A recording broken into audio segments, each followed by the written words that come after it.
I'm sorry, but this application is unrealistic. The words hit Elias Carter like a physical blow, even though he'd been bracing for them since the moment he'd walked through the brass doors of First National Bank of Millbrook. He watched Charles Whitmore's pale fingers tap dismissively against the carefully prepared business plan that had taken Elias 6 months to perfect. Unrealistic. Elias kept his voice steady, though his heart was hammering against his ribs. Which part exactly? Whitmore's laugh was sharp, cutting. Oh, where do I begin? Solar panels on a farm. Automated irrigation systems. Something called regenerative soil management. He squinted at the pages like they were written in a foreign language. Mr. Carter, we deal in practical business ventures here, not science fiction. The dismissal in Whitmore's tone made Elias's jaw clench. This wasn't just about money anymore. This was about everything his grandfather had taught him, everything his father had died believing in, everything that made the red clay soil of Carter Farm more than just dirt. Those aren't science fiction, Mr. Whitmore. They are proven agricultural technologies that could revolutionize farming in this county. Elias leaned forward slightly. My projections show a 30% increase in yield within 2 years, with 60% less water usage. Projections. Whitmore waved a manicured hand. Listen, I appreciate your enthusiasm. But let's be realistic about what we're looking at here. His eyes swept over Elias with barely concealed condescension.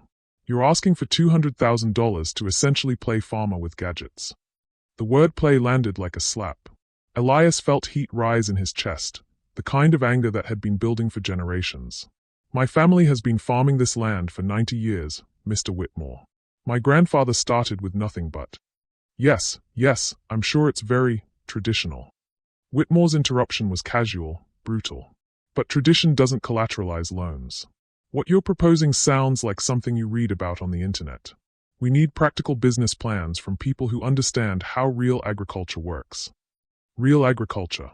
As if the calluses on Elias's hands, the soil permanently embedded under his fingernails, the 16-hour days he'd been working since he was 12 years old meant nothing. As if the innovations he'd been quietly testing on small plots, the partnerships he'd already begun with the Agricultural Extension Office, the preliminary results that had professors from the state university driving out to see his work, as if none of it mattered because he didn't fit Whitmore's image of a serious businessman. I've brought documentation, Elias said carefully, reaching into his worn leather portfolio. Test results from the pilot programs, letters of recommendation from. Documentation. Whitmore's second laugh was worse than the first. Mr. Carter, with all due respect, what you need isn't a loan. What you need is to maybe start smaller. Much smaller. Perhaps a few thousand for some new equipment. Something appropriate to your situation. Appropriate to your situation. The phrase hung in the air like smoke, heavy with implications that neither man needed to voice. Elias could feel the familiar weight settling on his shoulders. The weight of being told his dreams were too big, his vision too ambitious, his place too small. But something else was settling too. A quiet certainty that had been growing stronger every day for the past 3 months, ever since the letter had arrived. The letter that was currently folded in his shirt pocket, its federal seal and official letterhead hidden beneath the soft cotton of his best Sunday shirt. Mr. Whitmore, Elias said slowly, what would you say if I told you that sustainable agriculture is going to be a multi-billion-dollar industry within the next 5 years? I'd say you've been watching too much news. Whitmore was already gathering up the papers, clearly done with the conversation. Look, I don't mean to discourage you, but banks like ours, we have to be practical. We work with established farmers, people with proven track records. Major operations. Major operations. Elias repeated the phrase, tasting its bitter edge. Exactly. People who move serious money, who understand how business really works. Whitmore's voice carried the easy confidence of a man who'd never been told his dreams were inappropriate. Nothing personal, of course. Nothing personal. Of course. Hey, my friend, hope you're doing well. Drop a comment and let me know how you're feeling about this story so far and where you are watching from.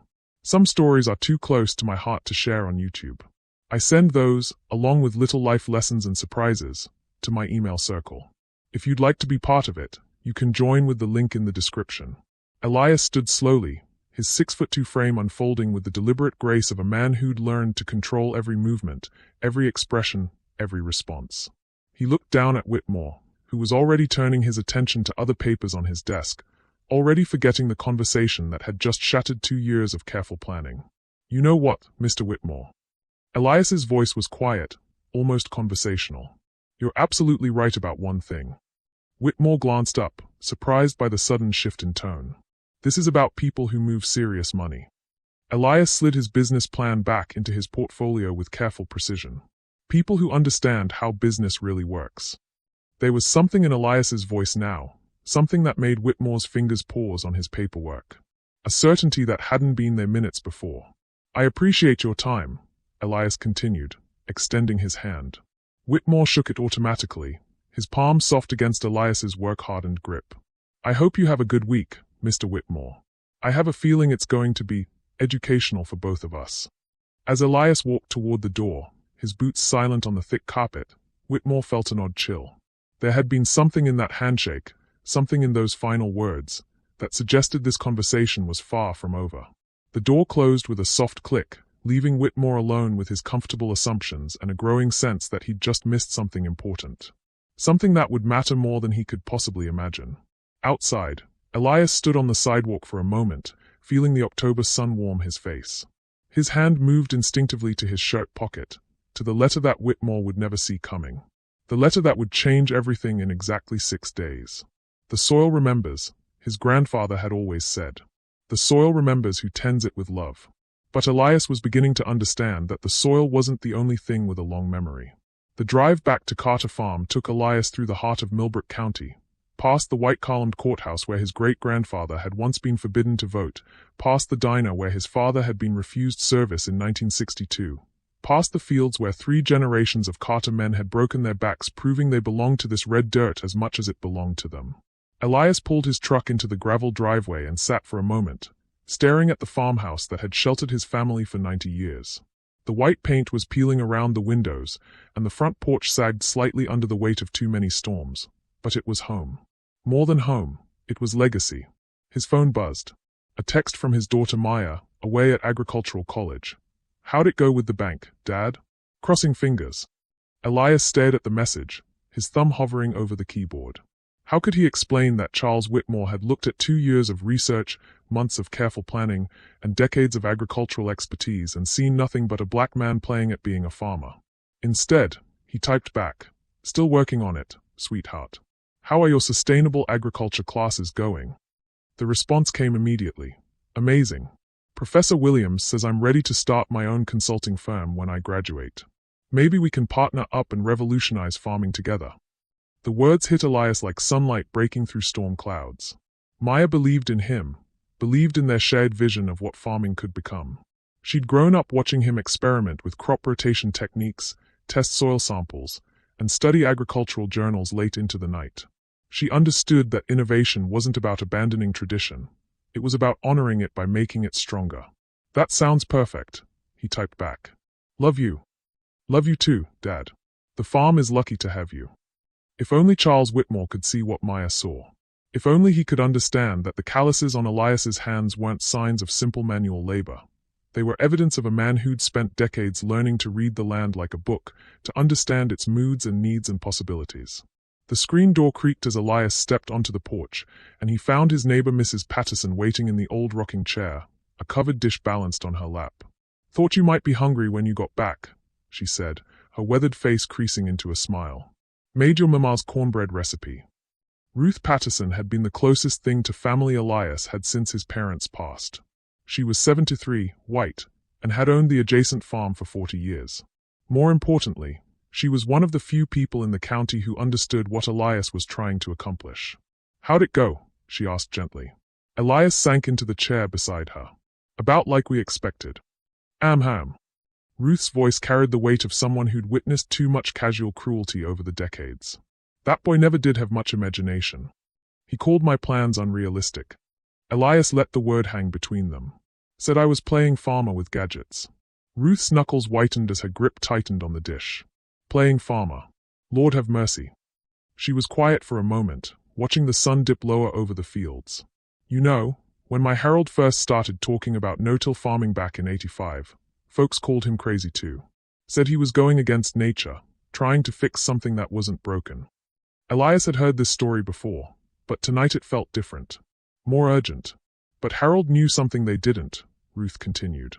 He knew the land was tired, worn out from decades of the same old methods. He knew we had to do better, or we'd lose everything. Her voice softened. Just like your grandfather knew when he started those companion planting experiments. The mention of his grandfather sent a familiar ache through Elias's chest.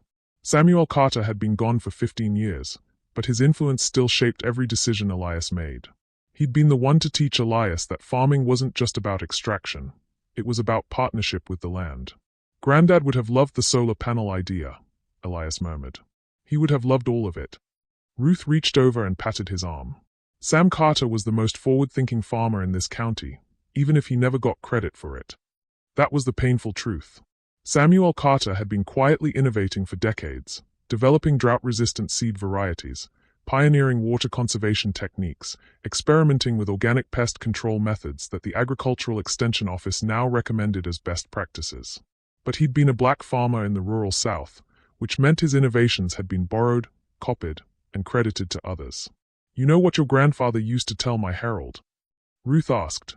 He said the land doesn't care about the color of the hands that tend it. It only cares about the love those hands carry. Elias felt the letter crinkle against his chest as he shifted in his chair. The federal grant notification had arrived 3 months ago, but he'd told no one except Maya. Not even Ruth knew about the Department of Agriculture's Sustainable Innovation Initiative, or that Elias's application had been selected from over 3,000 submissions nationwide. The irony was almost too much to bear. While Charles Whitmore was dismissing his plans as unrealistic, federal agricultural experts were calling them revolutionary. While the local bank saw him as an unworthy risk, the United States government was preparing to invest $2.3 million in his vision. Ruth, Elias said carefully, what would you say if I told you I had a way to fund the expansion? All of it. The solar installation, the advanced irrigation, the soil regeneration program. Ruth's rocking chair stopped moving. I'd say that sounds too good to be true, and I'd ask what the catch is. No catch. Just timing. Before Ruth could respond, headlights swept across the driveway. A sleek BMW pulled up behind Elias's truck, and Charles Whitmore stepped out, his tie loosened and his usually perfect hair slightly disheveled. Mr. Carter, Whitmore called out, striding toward the porch with the kind of forced friendliness that set Elias's teeth on edge. I'm so glad I caught you at home. Ruth's eyes narrowed. She knew Whitmore by reputation. The banker who'd foreclosed on 3 family farms in the past 5 years, who'd never met a small operation he couldn't find reasons to reject. Mr. Whitmore. Elias stood slowly, his voice carefully neutral. What brings you out here? Well, I've been thinking about our conversation this afternoon. Whitmore's smile was too bright, too eager. And I realized I may have been hasty in my initial assessment. Ruth made a soft sound of disbelief, but Whitmore pretended not to hear it. The truth is, Whitmore continued, I've been doing some research since you left. Sustainable agriculture really is becoming quite popular. Very trendy. Trendy. Elias felt that familiar heat rising in his chest again. So I wanted to come out here personally to take another look at your operation. Whitmore gestured broadly at the fields, as if seeing them for the first time. Get a better sense of what you're working with. The condescension was still there, barely disguised beneath the newfound interest.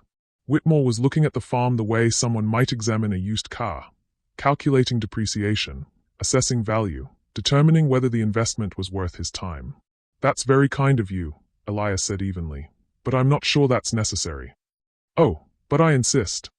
Whitmore's enthusiasm felt forced, performative. I pride myself on being thorough. Sometimes the best opportunities require a second look. Ruth stood up abruptly, her chair rocking violently behind her. Elias, honey, I'm going to head home. You know where to find me if you need anything.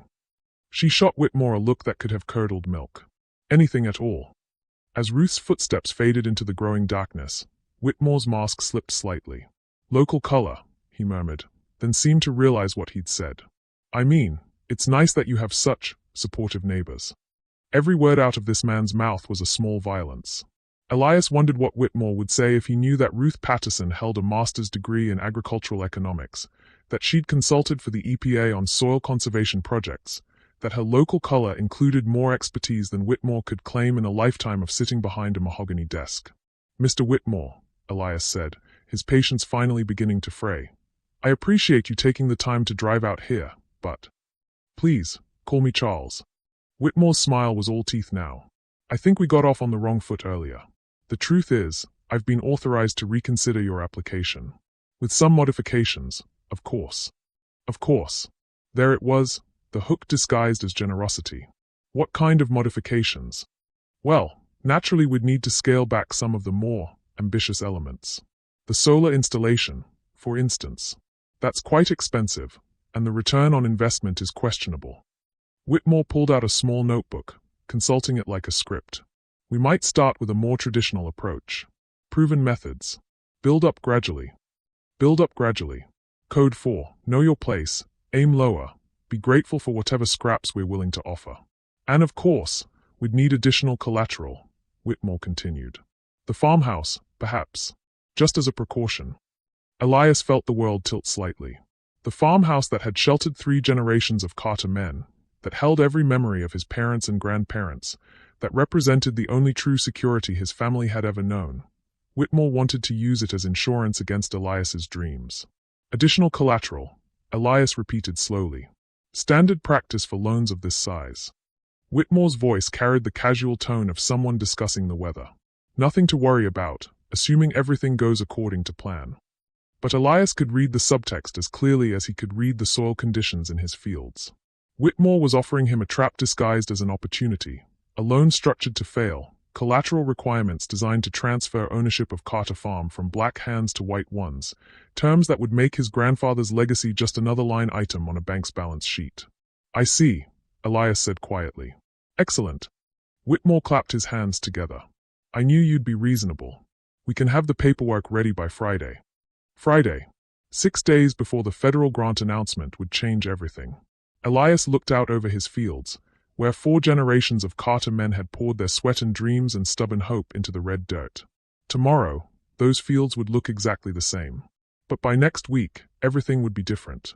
Mr. Whitmore, Elias said, his voice carrying a strange calm. I think I need some time to consider your offer. Of course, of course. Take all the time you need. Whitmore was already heading back to his car, his mission apparently accomplished. Just remember, opportunities like this don't come along every day. As the BMW's taillights disappeared into the darkness, Elias sank back into his rocking chair. The federal grant letter crinkled against his chest, a secret weight that felt heavier with each passing moment. He thought about Maya, trusting him to build a future worthy of her dreams. He thought about Ruth, who'd seen too much injustice to believe in easy victories. He thought about his grandfather, who'd died believing that patience and persistence would eventually win the day. But mostly, he thought about Charles Whitmore's casual assumption that he could waltz onto Carter Farm and reshape 4 generations of legacy to suit his own convenience. The man who'd laughed at Elias's dreams this afternoon was now trying to steal them with a smile and a handshake. Some betrayals, Elias was learning, came wrapped in offers of help. The soil remembers, his grandfather had always said. But Elias was beginning to understand that memory worked both ways. The land remembered who loved it, but it also remembered who tried to take it away. And sometimes, the most dangerous enemies were the ones who pretended to be friends. The morning sun was barely cresting the horizon when Elias heard the unfamiliar engine sound coming up his driveway. Not the aggressive purr of Whitmore's BMW, but something quieter, more purposeful.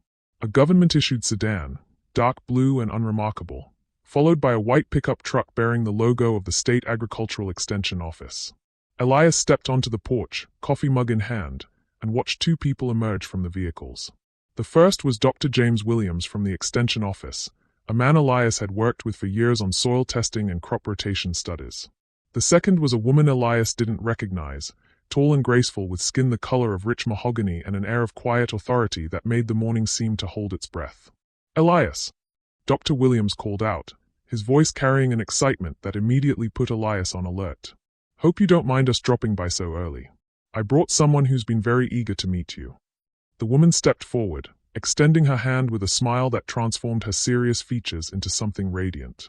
Dr. Amara Okafor, USDA Soil Conservation Service. Her handshake was firm, her eyes intelligent and direct. I've been reading about your regenerative agriculture work for months. Dr. Williams has been singing your praises. Elias felt heat rise in his cheeks, though whether from the compliment or from the way Dr. Okafor's eyes seemed to see straight through to his soul, He couldn't be sure. I don't know about singing praises. Just trying to do right by the land. That's exactly what I mean. Dr. Okafor's smile widened. May I see your fields? I'm particularly interested in your carbon sequestration trials. Before Elias could respond, his phone rang. Maya's contact photo filled the screen. His daughter's bright smile taken on her first day of agricultural college. Sorry, I need to take this. He stepped away from the group. Maya? Sweetheart, what's wrong? It's barely 7 in the morning. Dad. Maya's voice was tight with panic. I need you to listen to me very carefully. Don't sign anything. Don't agree to anything. Don't. Slow down. What are you talking about? There's a man here. At my dorm. He says he's from First National Bank, and he's asking questions about our farm. About you. About our financial situation. Maya's words tumbled over each other. Dad, he knows things. Private things. About Granddad's medical bills, about the drought losses from 3 years ago, about the equipment loan we took out in 2019. Elias felt the world tilt. What kind of questions? He's asking if you've been current on payments. If you have other sources of income. If you've been honest about your financial status. Maya's voice dropped to a whisper. Dad, he's trying to find dirt on you. I can feel it. The coffee mug slipped from Elias's fingers, shattering against the porch steps. Dr. Okafor and Dr. Williams looked up in concern, but Elias barely noticed them. His mind was racing, connecting dots he'd hoped would never form a picture. Maya, where exactly is this man? He was in the financial aid office when I got here for work study. The administrator called me in because I'm listed as a dependent on your tax returns. Her voice strengthened with anger. I told him he could go straight to hell and walked out. But Dad, what if he finds something? What if there's some technicality, some paperwork error that gives them an excuse to? There's nothing to find, Elias said firmly, though his heart was hammering. Our records are clean. Everything's been properly documented. But even as he spoke the words, doubt crept in. Had they missed something? Some obscure regulation, some filing deadline, some bureaucratic requirement that could be weaponized against them? Maya, I need you to come home. Today. I can't. I have exams this week, and if I miss them. Forget the exams. The urgency in his own voice surprised him. This is bigger than school right now. Pack a bag and drive home. We'll figure out the academic stuff later. There was a long pause. When Maya spoke again, her voice was small, frightened. Dad, what's really going on? This feels like more than just a loan application. Before Elias could answer, another vehicle pulled into the driveway. This time it was a convoy, 3 black SUVs with tinted windows, moving with the kind of coordinated precision that spoke of serious money and serious intentions. Maya, I have to go. Drive home. Stay on main roads, and call me every hour until you get here. Dad. Every hour, Maya. Promise me. I promise. Elias ended the call and watched the SUVs disgorge their passengers. 6 people in expensive suits, led by a silver-haired man who radiated the kind of authority that came from decades of making other people's decisions for them. Behind them came Charles Whitmore, looking harried and anxious, clearly not the one in control of this situation. Dr. Okafor moved closer to Elias's side. This doesn't look like a friendly visit, she murmured. The silver-haired man approached the porch with the confident stride of someone accustomed to owning whatever room he entered. Mr. Carter, I'm Richard Blackwood, Senior Vice President of Blackwood Development Corporation. I believe Mr. Whitmore has spoken with you about some exciting opportunities. Elias looked at Whitmore, who couldn't quite meet his eyes. I'm not sure I follow. Oh, I think there's been some confusion, Blackwood continued smoothly. You see, First National Bank has recently entered into a partnership with our development firm. We specialize in agricultural land acquisition for commercial and residential development. The words hit Elias like a physical blow. Development. They weren't interested in funding his farming operation. They wanted to pave over it. I'm afraid there's been a misunderstanding, Elias said carefully. I came to the bank seeking a loan to expand my farming operation, not to sell my land. Blackwood's smile was predatory. Well, that's the beauty of our arrangement. You see, Mr. Whitmore here has explained your financial challenges. The reality is that your current operation simply isn't viable long-term. What we're offering is a way out, a generous buyout that would give you enough capital to start fresh somewhere else. Somewhere else. Elias felt Dr. Okafor tense beside him. Absolutely. There's wonderful farmland available in Mississippi, Alabama. Much more affordable than what you have here. Blackwood gestured broadly at the fields where Elias's grandfather had first broken ground. And frankly, this location is perfect for what we have in mind. Close to the interstate, excellent drainage, beautiful views of the valley. Dr. Williams stepped forward, his face flushed with anger. Are you seriously suggesting that Mr. Carter abandon one of the most innovative sustainable agriculture operations in the Southeast so you can build another strip mall? Blackwood's eyes narrowed slightly. And you are? Dr. James Williams, State Agricultural Extension Office. I've been working with Mr. Carter on soil conservation projects that have potential national significance. How quaint.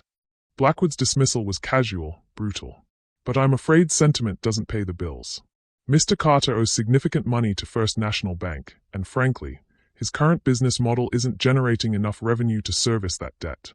Elias felt the trap closing around him. They'd done their research, found his vulnerabilities, and now they were moving in for the kill. The equipment loan, the medical bills from his father's final illness, the rough years when drought had decimated his crops, all of it was being weaponized against him. My operation is profitable, Elias said evenly. On paper, perhaps. But paper profits don't account for the reality of modern agriculture. Blackwood pulled out a tablet, consulting it like a prosecutor presenting evidence. Equipment maintenance costs, insurance premiums, property taxes that increase every year while crop prices remain stagnant. The truth is, small family farms are anachronisms. Charming, but ultimately unsustainable. Dr. Okafor's voice cut through the morning air like a blade. Mr. Blackwood, I'm Dr. Amara Okafor with the USDA. Are you familiar with the federal government's position on sustainable agriculture initiatives? For the first time, Blackwood looked genuinely surprised. I'm sorry, did you say USDA? That's correct. I'm here conducting a site evaluation of Mr. Carter's conservation practices. Dr. Okafor's voice carried the quiet authority of someone who could make phone calls that would ruin careers. The Department of Agriculture has significant interest in operations like this one. Elias felt a surge of something that might have been hope, or might have been attraction, or might have been both. This woman, this brilliant, fearless woman, was standing between him and the wolves. But Blackwood recovered quickly. How interesting. Of course, federal interest doesn't change the basic financial realities. Mr. Carter still owes money to First National Bank, and that debt comes due whether the government finds his experiments interesting or not. Whitmore finally found his voice. Mr. Carter, I really think you should consider their offer. It's quite generous, and it would solve all your financial concerns immediately. The betrayal was complete now. Whitmore hadn't come to his farm the night before offering help. He'd come to assess the property for his development partners. Every word about reconsidering the loan application had been a lie designed to keep Elias passive while they maneuvered behind the scenes. How long have you been planning this? Elias asked quietly. Blackwood exchanged glances with Whitmore. Planning is such a strong word. Let's say we've been exploring opportunities in this area for some time. Your financial situation simply presented a convergence of interests. Dr. Okafor stepped closer to Elias, and he caught a hint of her perfume. Something subtle and professional that somehow made him think of rain on summer soil. Mr. Carter, before you make any decisions, I think there are some things you should know about federal agricultural policy. She was giving him an opening, a chance to reveal the federal grant without seeming to boast or grandstand. But before he could respond, his phone rang again. This time it was Ruth Patterson. Elias, honey, you need to know something. Ruth's voice was shaking with rage. There's a man over here asking questions about your family. About your grandfather's land purchases in the 1930s. About whether your property titles are properly recorded. The ground seemed to shift beneath Elias's feet. They weren't just attacking his finances. They were questioning his legal right to the land itself. What kind of questions? The kind that make me think somebody's looking for a way to challenge your ownership. Ruth's voice dropped. Elias, I've seen this before. Back in the 80s, when they wanted to put the interstate through. They start with the finances, then they move to legal challenges, and before you know it, another black family loses their land to legal technicalities and bureaucratic manipulation. Another generation of wealth and legacy disappears into the pockets of developers who see soil not as the foundation of life, but as a commodity to be exploited. Ruth, I need you to do something for me. Elias's voice was steady, but his mind was racing. Call Maya. Tell her to turn around and go back to school. Don't come home yet. But you told her. I know what I told her. Things are moving faster than I expected. He looked at the assembled group on his porch, Dr. Okafor watching him with growing concern, Dr. Williams taking notes on his phone, Blackwood consulting with his associates, Whitmore looking like a man who'd made a deal with the devil and was starting to realize the price. Ruth, also call Henry Jackson. Tell him I need to see him today. Henry Jackson was the best civil rights attorney in 3 counties, a man who'd spent 40 years fighting exactly these kinds of battles. If they wanted to challenge Elias's right to his own land, they'd find themselves facing someone who knew every dirty trick in their playbook. As he ended the call, Dr. Okafor touched his arm gently. The contact sent electricity through his entire nervous system. Mr. Carter, I think we need to talk. Privately. Elias nodded, then turned to face Blackwood and his assembled team. Gentlemen, I appreciate your offer, but I think I need some time to consider all my options. Blackwood's smile was sharp as broken glass. Of course, but don't take too long. Markets change, opportunities disappear, and debt has a way of compounding when left unaddressed. He handed Elias a business card. We'll be in touch.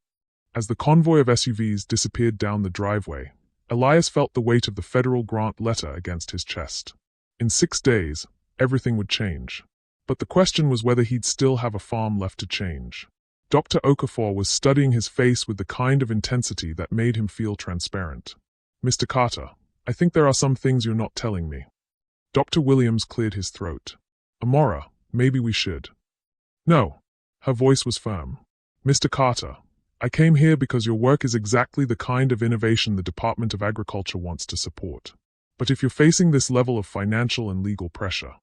She paused, choosing her words carefully. There might be ways to accelerate certain federal processes. If you have something pending with the USDA. She knew. Somehow, she knew about the grant. Elias looked into her dark eyes and saw intelligence, compassion, and something else, a fierce determination that matched his own. This woman understood what was at stake. Not just his farm, but everything it represented. The principle that hard work and innovation should be rewarded, not punished. The idea that a black farmer could build something lasting in soil that had been tended by his ancestors. Dr. Okafor, he said slowly, what would you say if I told you that federal support might be closer than anyone realizes? Her eyes widened slightly. I'd say that changes everything. The point of no return had arrived. In the next few minutes, Elias would have to decide whether to trust this brilliant, beautiful stranger with the secret that could save his farm, or watch everything his family had built disappear under the weight of legal challenges and financial manipulation. The soil remembers, his grandfather had said. But now Elias was learning that sometimes, to preserve memory, you had to risk everything on faith. And sometimes, faith came in the form of a woman who looked at your dreams and saw not fantasy, but possibility. 3 hours later, Elias found himself in a situation he'd never imagined. Sitting across from Dr. Amora Okafor at his kitchen table, federal documents spread between them like battle plans, while the woman who might be his salvation studied his grant application with the focused intensity of a surgeon. This is extraordinary, she murmured, her finger tracing the environmental impact projections. Your carbon sequestration numbers are 30% higher than anything we've seen in the Southeast. The proximity was intoxicating. Every time she leaned forward to examine a document, Elias caught that subtle hint of rain and earth in her perfume, watched the way afternoon sunlight caught the gold flecks in her dark eyes. This was dangerous territory. He was a widowed farmer facing the fight of his life, and she was a federal scientist who held his future in her hands. But the connection between them felt as natural as seasons changing, as inevitable as seeds sprouting in spring soil. My grandfather always said the land will tell you what it needs, if you know how to listen, Elias said softly. Amora looked up, and for a moment the professional mask slipped entirely. My grandmother used to say something similar. She grew coffee in Ethiopia before. She caught herself, the vulnerability disappearing behind scientific composure. Before political circumstances forced her to emigrate. The shared understanding passed between them like electricity. Both of them carried the weight of ancestors who'd been forced to prove their worth, to fight for the right to tend the land they loved. Elias's phone buzzed. A text from Maya. Dad, something's wrong. Students are avoiding me. My advisor wants to meet about my family situation. What's happening? Before he could respond, another message. There are rumors going around campus. Someone's spreading stories about our farm being investigated for fraud. Elias felt ice form in his stomach. They are going after Maya, he told Amora, showing her the messages. Her expression hardened. Character assassination. Classic corporate intimidation tactic. She pulled out her own phone. I'm calling the university's agricultural department head. This stops now. Watching her switch into protective mode, seeing the fierce determination that transformed her face, Elias felt something shift in his chest. This wasn't just professional courtesy. She was genuinely angry on his behalf, ready to fight for him and his family. But before Amara could dial, Elias's landline rang. The caller ID showed Henry Jackson, the civil rights attorney. Henry, please tell me you have good news. I wish I could, son. Henry's voice carried 40 years of fighting these battles, and the weariness in it made Elias's blood run cold. They are playing this smarter than I've seen before. The property records they are challenging date back to 1934, when your great-grandfather first purchased the land. What's wrong with the records? Nothing's wrong with them. But they are old, and there are some technical irregularities in the filing procedures from that era. Nothing that would normally matter, but if someone wanted to tie up the property in legal challenges for years. Henry's pause said everything. Elias, they could force you into court for the next decade, bleeding you dry with legal fees while your land sits in limbo. Amara was watching his face, reading the devastation there. Without thinking, she reached across the table and covered his hand with hers. The touch was meant to comfort, but the warmth of her skin against his sent awareness racing through his entire nervous system. There's more, Henry continued. They've filed complaints with the State Agricultural Commissioner about unreported experimental practices. They are claiming you've been using untested methods that could contaminate neighboring properties. That's impossible. Every innovation I've implemented has been documented and approved by the Extension Office. I know that, and you know that, but bureaucrats don't always know that. They've requested a full investigation of your farming practices going back 5 years. If they find even minor paperwork discrepancies. The trap was becoming clear. Financial pressure, legal challenges, character assassination, regulatory harassment. They were attacking from every possible angle, creating a web of bureaucratic nightmares that would strangle his operation even if he ultimately proved his innocence. Henry, what about the federal grant? Doesn't that provide some protection? What federal grant? Elias looked at Amora, who nodded encouragingly. I've been selected for a USDA Sustainable Innovation Initiative grant. $2.3 million. The silence on the other end of the line stretched long enough that Elias wondered if the call had dropped. Henry? You still there? Son, are you absolutely certain about this grant? Of course I'm certain. I have the notification letter right here. Because I just got off the phone with someone at the State Agricultural Office, and they are claiming no federal grants have been awarded to anyone in this county. They are saying anyone claiming to have received federal funding for experimental agriculture might be guilty of fraud. The world tilted. Elias looked at Amora, whose face had gone pale. That's impossible, she said, reaching for her phone. I'll call Washington right now. But as she dialed, Elias felt a terrible certainty settling in his bones. Blackwood's people weren't just attacking his finances and his reputation. They were somehow undermining his federal support before it could become public. Dr. Martinez? This is Dr. Okafor. I need immediate confirmation on the status of SII Grant 2024 AG 7743. What do you mean suspended pending investigation? Elias watched the color drain from Amora's face as she listened to whatever was being said on the other end of the line. That's impossible. I reviewed that application personally. No, there were no irregularities. What complaints? She hung up the phone and looked at Elias with something that might have been pity, or might have been rage. They filed formal complaints with the USDA claiming your grant application contained false information. Environmental impact studies that supposedly can't be verified. References from people who supposedly don't exist. Financial records that supposedly don't match your tax filings. But all of that information is legitimate. You've seen the soil samples, the test results. I know. Her voice was tight with controlled fury. But the complaints triggered an automatic review process.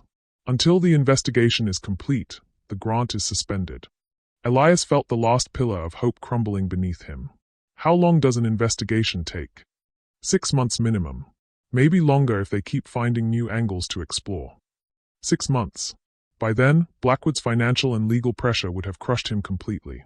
They'd timed this perfectly, waiting until he was most vulnerable, then striking at every support system simultaneously. His phone buzzed again. This time it was Ruth Patterson. "Elias, honey, you need to get over here right now. There are people at my house asking about your grandfather's business dealings.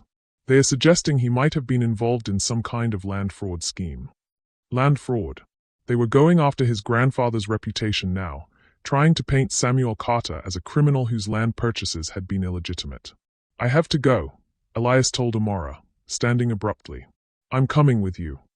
Her response was immediate, non-negotiable. "This isn't your fight." "Like hell it isn't." The fire in her eyes made his heart skip. "They are attacking everything I believe in. Innovation, conservation, the idea that good science should be rewarded instead of punished." She stepped closer, close enough that he could feel the heat radiating from her body. "And they're attacking you." The way she said those last words, soft, personal, protective, made something fundamental shift between them. This wasn't just about professional solidarity anymore. Somewhere in the chaos of legal threats and bureaucratic warfare, they'd found something worth fighting for. But before they could explore what that something might be, Elias's phone exploded with notifications. Text messages, missed calls, voicemails, all coming in rapid succession. The first text was from Maya. "Dad, call me now. Something terrible is happening." The second was from a number he didn't recognize. "Check the local news. Your family's dirty laundry is about to be aired for everyone to see." The third was from Dr. Williams. "Elias, I'm so sorry. They ambushed me. I never would have given them that information if I'd known what they were planning." With shaking hands, Elias opened the local news website on his phone. The headline made his blood turn to ice. "Local farmer under federal investigation for grant fraud." Below it was a photo of his farm, taken from a drone, with a caption that read, "Carter Farm, site of alleged agricultural fraud scheme." But it was the subheadline that delivered the killing blow. Family history includes grandfather's suspicious land acquisitions during Great Depression. They'd done it. They'd turned his greatest source of pride, his grandfather's triumph over impossible odds, into evidence of criminal activity. Samuel Carter, who'd worked 16-hour days to buy his first 40 acres, who'd saved every penny for 3 years to expand his holdings, who'd been cheated by countless white businessmen but never cheated anyone himself, they'd painted him as a fraud. Amara was reading over his shoulder, her body pressed against his as they huddled over the small screen. "This is character assassination. Pure and simple. It's working." Elias's voice was hollow. "Look at the comments." The comments section was a poisonous flood of racism disguised as moral outrage. People who'd never met Samuel Carter, who knew nothing about his struggles or his integrity, were calling him a thief, a con man, a criminal who'd stolen land from honest white farmers. His phone rang. Maya's name on the screen. "Dad." Her voice was small, frightened. "People are saying terrible things. About Granddad. About us. About you." She was crying now. "Dad, what if they are right? What if there's something we don't know about how Granddad got the land?" "Maya, listen to me very carefully." Elias forced his voice to remain steady. "Your great-grandfather was the most honest man I ever knew. Every acre of our land was purchased legally, with money he earned through his own labor. But what if? There are no what ifs. These people are lying because they want our land, and they are willing to destroy our family's reputation to get it." But even as he spoke the words, Elias felt doubt creeping in. Not about his grandfather's integrity, that was unshakable, but about his ability to fight this kind of coordinated assault. They had lawyers, money, media connections, political influence. He had the truth, but truth seemed like a fragile weapon against such overwhelming force. "Dad, I'm scared." "I know, sweetheart. But we're going to fight this. All of it." After he hung up, Amara touched his arm again. This time, the gesture was more than comfort. It was alliance, partnership, a promise that he wouldn't face this alone. "We need to move fast," she said. "If we can prove the grant is legitimate, if we can get your federal funding restored before they destroy your reputation completely." "How?" "You said the investigation could take months." "Official channels, yes. But there are other ways." Her smile was fierce, calculating. "I have contacts. People who owe me favors. People who believe in what you're doing." Before Elias could respond, car doors slammed in his driveway. Through the window, he saw Ruth Patterson walking toward the house, supported by 2 people he didn't recognize. She looked shaken, older than her 73 years. Ruth. Elias met her at the door. What happened? They wouldn't leave. Her voice was unsteady. Kept asking questions about your grandfather, about the land purchases, about money that supposedly went missing from some federal program in the 1930s. She looked up at him with eyes full of pain. Elias, they are saying Samuel stole money from New Deal agricultural subsidies.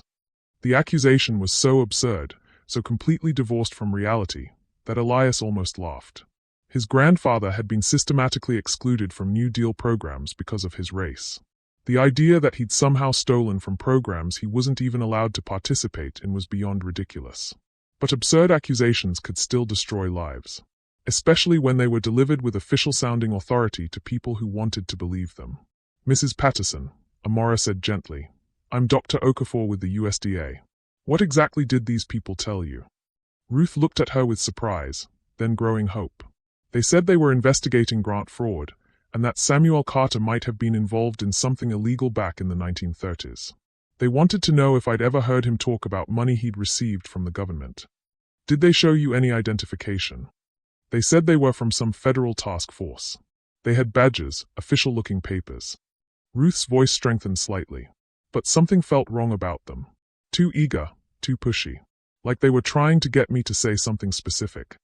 Amara and Elias exchanged glances. What kind of questions were they asking? They wanted to know if Samuel had ever mentioned receiving money from Washington. If he'd ever talked about programs for Negro farmers during the Depression.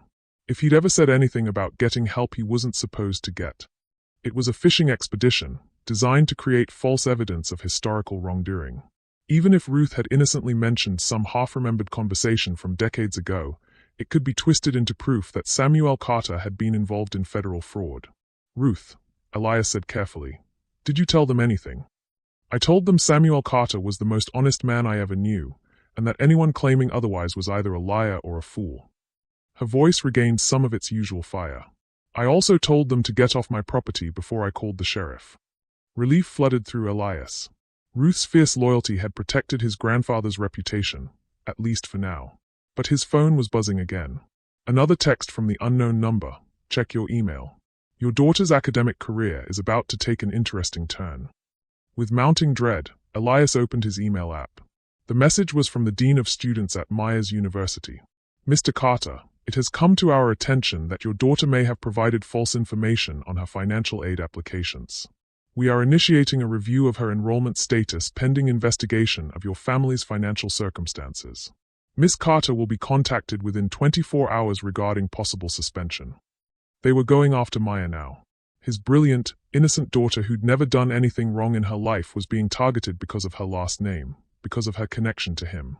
Amara read the email over his shoulder, and he felt her body tense with rage. This is illegal. Academic retaliation based on unproven allegations against a parent. Legal or illegal doesn't matter if it destroys her future, Elias said bitterly. It matters because it gives us leverage. Amara was already dialing her phone. Dr. Sarah Coleman? This is Amara Okafor. I need an emergency consultation with the university's legal department. No, this can't wait until Monday. As she spoke, organizing another front in their defense, Elias felt something he hadn't experienced in years of struggling with drought and debt and discrimination. He felt the presence of an ally who was as invested in his victory as he was. Someone who understood that this fight was bigger than one farm, bigger than one family. It was about whether innovation and integrity could survive in a system designed to reward connections over character. But even with Amara's fierce support, even with her contacts and expertise and determination, the odds felt overwhelming. They were fighting a war on multiple fronts against enemies with unlimited resources and no moral constraints. His phone rang one more time. This call was from Charles Whitmore. Mr. Carter, I think it's time we had another conversation. Face to face. I don't think we have anything to discuss. Oh, but we do. Whitmore's voice carried a smugness that made Elias's jaw clench. You see, I've just received some very interesting information about your federal grant application. Information that I think you'll find motivating. The line went dead, leaving Elias staring at his phone with growing dread. What information could Whitmore possibly have that he thought would be motivating? Amara was watching his face, reading the new worry there. What is it? I think we're about to find out how deep this conspiracy really goes. Outside, Storm clouds were gathering on the horizon, turning the afternoon sky the color of old bruises. The weather seemed to be reflecting the mounting pressure, the sense that everything was building toward some kind of devastating collision. And somewhere in the approaching darkness, Elias could feel the presence of forces that wanted to erase everything his family had built, everything his grandfather had dreamed, everything he'd hoped to pass on to Maya. The soil remembers, his grandfather had said. But Elias was beginning to understand that memory was a battlefield, and the war for his farm's future was just beginning. The meeting was set for sunset at the old oak tree that marked the boundary between Carter Farm and Patterson land. The same tree where Elias's grandfather had proposed to his grandmother in 1952, where his parents had been married in 1968, where Elias himself had scattered his father's ashes 5 years ago. The choice of location felt deliberate, designed to remind him of everything he stood to lose. Elias arrived early, Amara beside him, their hands intertwined in a gesture that had become natural over the past few hours of crisis. The intimacy between them had deepened with each shared battle, each moment of standing together against the forces trying to tear his world apart. When she'd successfully gotten Maya's suspension reversed with a single phone call to her university contacts, when she'd arranged for federal soil scientists to expedite verification of his research data, when she'd simply held his hand while he'd called his daughter to explain why strangers were attacking their family's honor, each act had woven them closer together. "Whatever Whitmore's planning," Amara said softly, "we'll face it together." Her words sent warmth through his chest, the kind of partnership he hadn't felt since his wife died. But there was something else in her voice, something he couldn't quite identify. Tension, maybe. Or guilt. Whitmore arrived precisely at sunset, but he wasn't alone. Behind him walked a woman Elias didn't recognize, elegant, professionally dressed, with the kind of understated authority that spoke of serious federal credentials. What made Elias's blood run cold was the way Amara tensed beside him when she saw her. "Dr. Okafor," the woman said coolly. "I wasn't expecting to find you here." Amara's hand slipped from Elias's. "Dr. Harrison, I should have known you'd be involved in this." The familiarity in their voices, the undercurrent of old conflict, sent warning bells clanging in Elias's mind. "You two know each other." "Dr. Rebecca Harrison," the woman said, extending her hand to Elias. "Deputy Director of the USDA Office of Inspector General. And yes, Dr. Okafor and I have a history." Whitmore was practically vibrating with excitement. "Mr. Carter, I think you should sit down for this." "I'll stand." "As you wish." Whitmore pulled out a tablet, his fingers dancing across the screen with practiced efficiency. "Let me start with some interesting facts we've uncovered about your federal grant application." Elias felt Amara shift beside him, her body language changing in ways he couldn't interpret. "Your application was indeed approved for the Sustainable Innovation Initiative," Whitmore continued. "But what's fascinating is how it was approved. You see, the SII program requires unanimous approval from a 3-person review panel. Your application received 2 rejections and 1 approval." The words hit like physical blows. "That's impossible. I received notification." "Oh, you received notification, all right. But it wasn't official." Whitmore's smile was razor-sharp. The single approval vote came from Dr. Amara Okafor, who then used her administrative access to generate false award documentation. Elias turned to Amara, searching her face for denial, for explanation, for anything that would make sense of what he was hearing. What he saw instead was guilt so raw it took his breath away. "Amara." His voice was barely a whisper.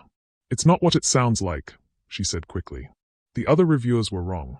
Your application was groundbreaking, revolutionary. It deserved approval. So you decided to approve it yourself." Dr. Harrison's voice carried the cold authority of someone delivering a death sentence. "Falsifying federal documents, manufacturing grant awards, misappropriating taxpayer funds. Do you have any idea what you've done?" The ground seemed to shift beneath Elias's feet. Everything, the hope, the vindication, the federal support that was supposed to save his farm, all of it was built on lies. Amara's lies. "You used me," he said, the words scraping his throat raw. "No." Amara reached for him, but he stepped back. "Elias, I believe in your work. Everything I told you about your research, about its importance, that was all true. But the grant wasn't real. The grant should have been real. You deserved it.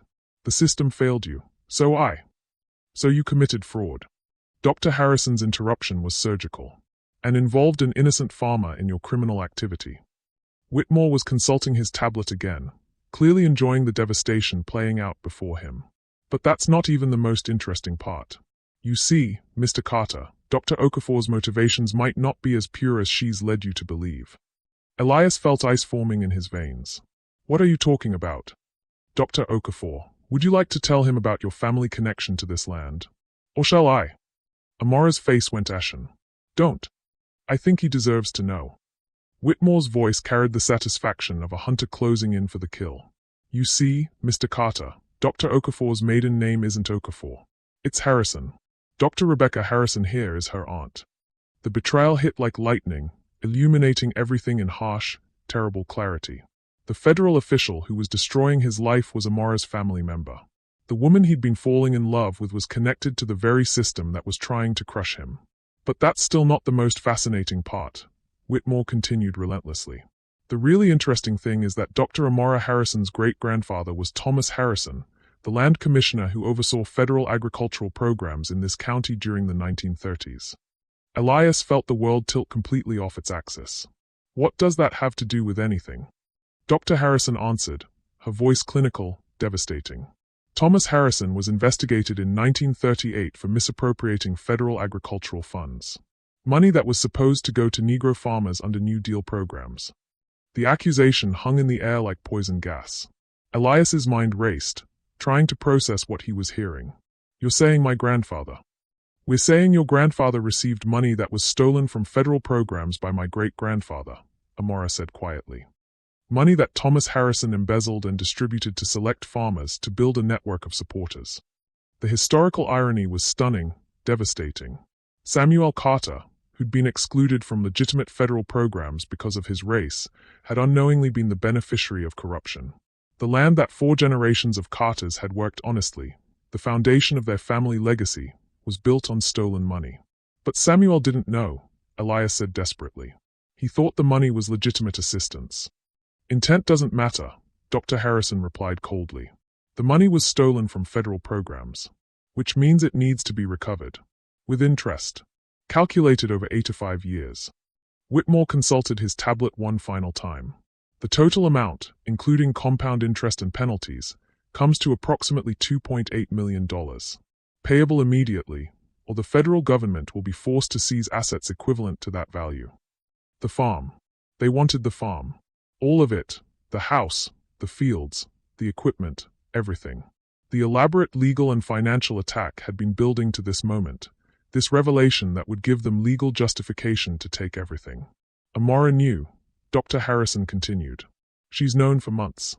Her fraudulent grant award was an attempt to provide you with enough federal funding to pay the debt and keep your land. Elias turned to Amora, seeing her clearly for the first time. The brilliant federal scientist who'd appeared in his life just when he needed her most. The woman who'd fought for him, defended him, made him believe in possibilities beyond his wildest dreams. The person he'd been falling in love with, who'd been lying to him from the moment they met. You knew, he said. All of it.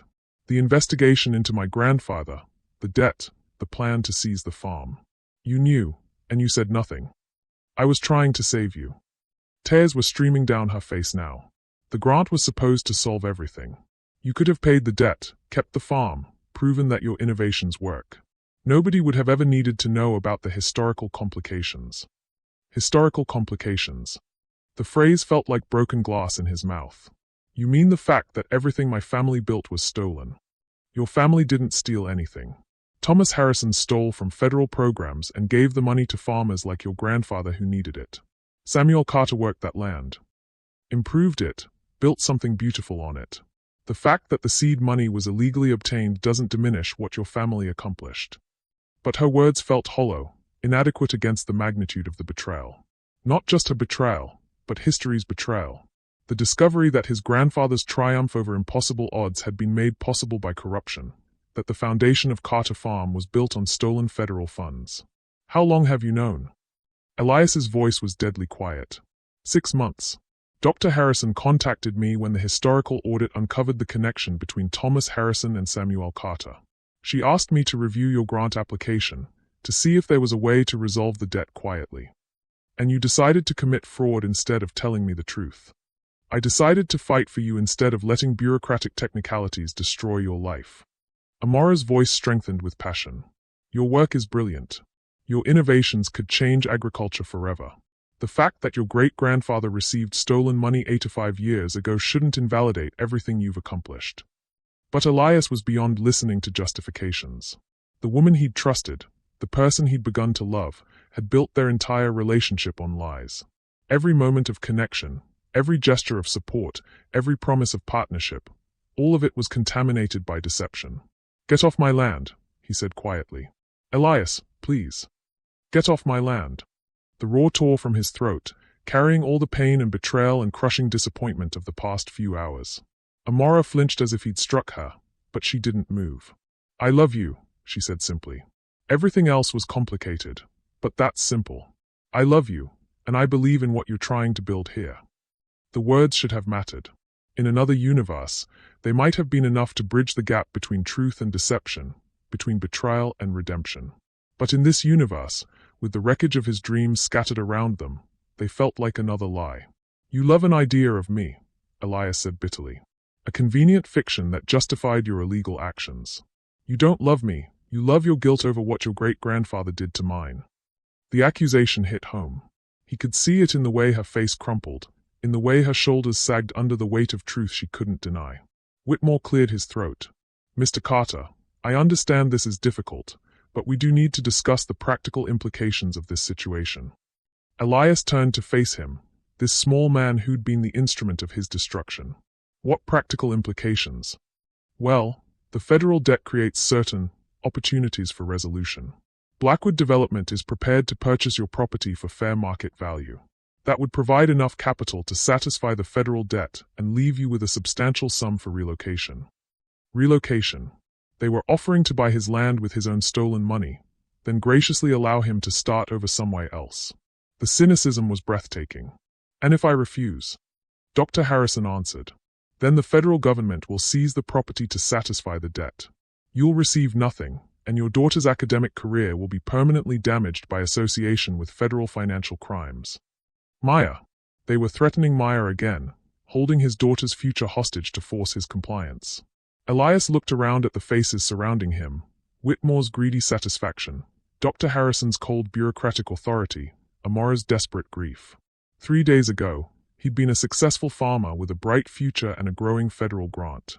Now he was a man whose family legacy was built on corruption, whose dreams had been revealed as impossible fantasies, whose trust had been shattered by the woman he'd fallen in love with. "How long do I have?" he asked quietly. 48 hours, Dr. Harrison replied. "After that, federal marshals will begin seizure proceedings." 2 days.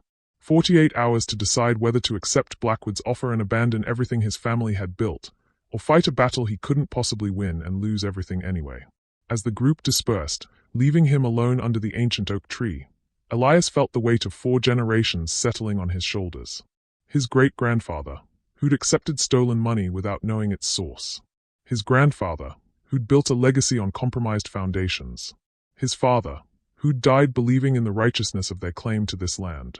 And himself, who'd spent his life trying to honor their memory while building something even greater. "The soil remembers," his grandfather had always said.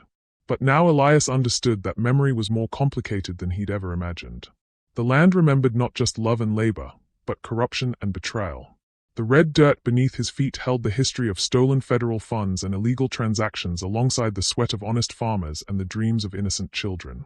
And somewhere in that complex tapestry of memory and guilt and hope, he had to find a way to save his daughter's future without betraying everything his family had fought for. Even if it meant losing the only woman he'd loved since his wife died. Even if it meant accepting that sometimes, the soil remembers things you wish it could forget. The next 24 hours passed like a fever dream of cascading disasters. Elias sat at his kitchen table, surrounded by 3 generations of farm records, legal documents, and the ghosts of choices that had led to this moment. Every paper told the same story. No matter which path he chose, someone he loved would pay the price. His phone had been ringing constantly, reporters, lawyers, neighbors with questions, and Maya calling every hour in growing panic. The local news had picked up the story of the historical fraud investigation, and the court of public opinion was rendering its verdict with predictable cruelty. "Dad, I can't go to classes," Maya's voice was thick with tears during her latest call. People are staring, whispering. My roommate asked if I was going to be arrested. The agricultural department head won't even meet with me anymore. Elias pressed his palms against his eyes, trying to block out the image of his brilliant daughter's future crumbling because of choices made before she was born. Maya, I need you to stay strong for just a little longer. I'm going to fix this. How? Everyone's saying Granddad was a criminal. That our whole family is built on lies. Her voice broke completely. Dad, what if they are right? What if everything we believed about ourselves is wrong? The question cut deeper than any government seizure order. Maya was beginning to doubt not just their legal claim to the land, but their moral right to it. The corruption of her great-great-grandfather's legacy was poisoning her sense of identity, making her question whether the Carter name meant anything at all. Your great-grandfather was a good man who worked harder than anyone had a right to ask, Elias said firmly. Whatever complications exist around how he got started, what he built with his own hands was real and honest and good. But even as he spoke the words, doubt gnawed at him. How much of Samuel Carter's success had been built on that initial stolen funding? How much of their family pride was based on a lie they'd never known they were telling? After Maya hung up, Elias found himself staring at a photograph on the mantel. Samuel Carter at age 35, standing proudly in front of the farmhouse he'd just finished building. The man in the photo looked so certain, so righteous, so convinced that he was building something good and lasting. Had he known where the money came from? Had he suspected? Or had he been as innocent as his great-grandson wanted to believe? A soft knock at the door interrupted his brooding. Through the window, he saw Ruth Patterson on the porch, her face etched with worry and determination. Ruth, you shouldn't be here, he said as he opened the door. People are watching the farm now. If they see you associating with me. Oh, hush. Ruth pushed past him into the kitchen, carrying a casserole dish and wearing the expression she'd perfected during 40 years of fighting bureaucrats. You think I care what a bunch of gossiping fools say about me visiting my neighbor? But Elias could see the cost written in the lines around her eyes. Ruth was 73 years old, and the stress of the past few days was taking its toll. Her hands shook slightly as she set down the casserole, and her usually sharp voice carried a tremor of exhaustion. Ruth, I can't let you get dragged into this. Your farm, your reputation. My reputation is my business to risk. She settled into a chair with a soft grunt. Besides, I've been doing some thinking about what those people said yesterday. About Samuel and the government money. Elias felt his stomach clench. Ruth, whatever you remember. I remember plenty, including conversations Samuel had with my herald back in the day. Ruth's eyes were distant, focused on memories from decades past. Your grandfather used to worry, you know, about whether he deserved what he'd been given. The words hit like a physical blow. He knew. Not at first, but by the late 1940s, when some of the other farmers who'd received similar help started having troubles with the government, Samuel began to suspect something wasn't right. Ruth's voice was gentle, but each word was a nail in the coffin of Elias's beliefs about his family. He used to say he'd rather give it all back than keep something that wasn't rightfully his. Then why didn't he? Because by then, Harold and I had bought our farm using Samuel as a reference. Because other black families in the county had gotten loans based on his success. Because giving back the land wouldn't have helped anyone. It would have just destroyed the lives he'd helped build. The moral complexity was staggering. Samuel Carter had suspected the money was stolen, but returning it would have destroyed not just his own family but the families of everyone who'd trusted him, everyone who'd used his success as a stepping stone to their own dreams. So he carried the guilt, Elias said quietly.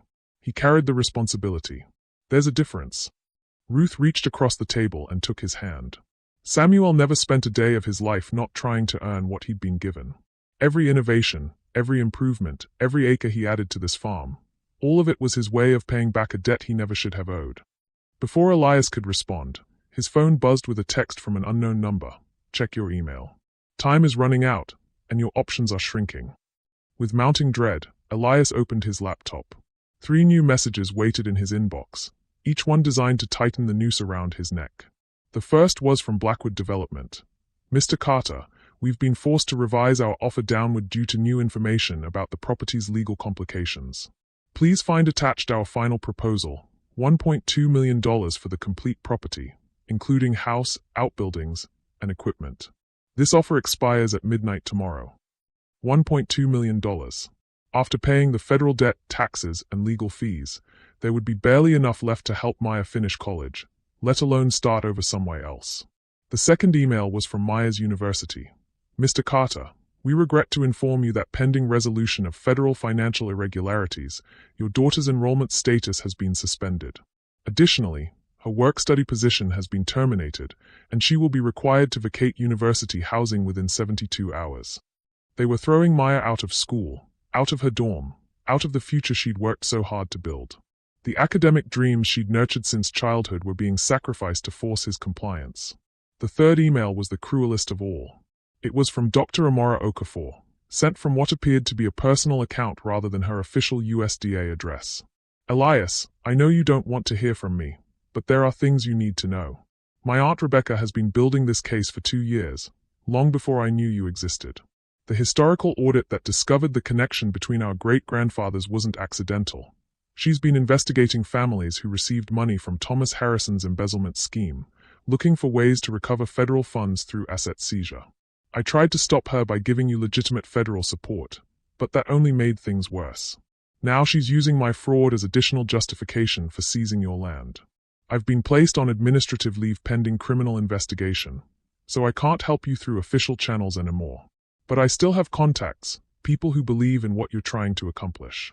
If you'll let me, I think there might be another way. Meet me tonight at 10 p.m. at the Old Mill Bridge. Come alone, and don't tell anyone where you're going. If Rebecca knows I'm still trying to help you, she'll escalate the seizure timeline. I know I don't deserve your trust anymore, but your farm deserves to survive this. And Maya deserves better than watching her father give up without exploring every option. I love you. That was never a lie. Amora. Elias stared at the message, torn between hope and suspicion. Every instinct told him this was another trap, another manipulation designed to complete his destruction. But a desperate part of his mind whispered that Amora might be his only remaining chance to save something from the wreckage. Ruth was watching his face, reading the conflict there. Bad news. I don't know anymore. Maybe there is no good news in a situation like this. He showed her Amora's email. What do you think? Ruth read slowly, her expression thoughtful. I think that girl has been carrying a heavy burden, trying to fix her great-grandfather's sins by helping you. She looked up at him. I also think she's probably the only person in the federal government who gives a damn about what happens to this farm. But she lied to me. About everything. She lied to try to save you.